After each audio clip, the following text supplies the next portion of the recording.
আমি কি আল্লাহর শুকরগুজার বান্দা হতে চাইবো না?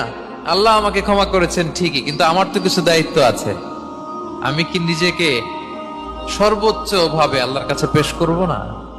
সারা রাত দাঁড়িয়ে বিষ্ণু ইসলাম এরকম কিয়ামুল লাইল করতেন। আম্মা জান আয়েশা বলতেন, ইয়া রাসূলুল্লাহ, আপনার তো এমনিই গুনাহ নাই, কিন্তু আল্লাহ ঘোষণা দিয়েছে আপনার আগের পরের সব গুনাহ মাফ। তা আপনার কোনো গুনাহই নাই, আপনি এত কষ্ট কেন করেন?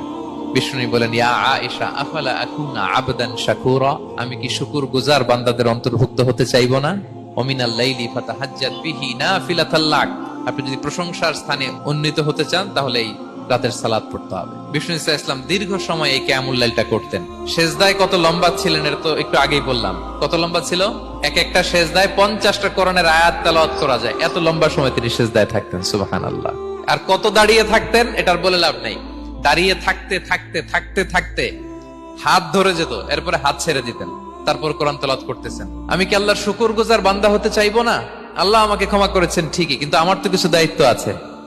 আমি কি নিজেকে সর্বোচ্চ ভাবে আল্লাহর কাছে পেশ করব না?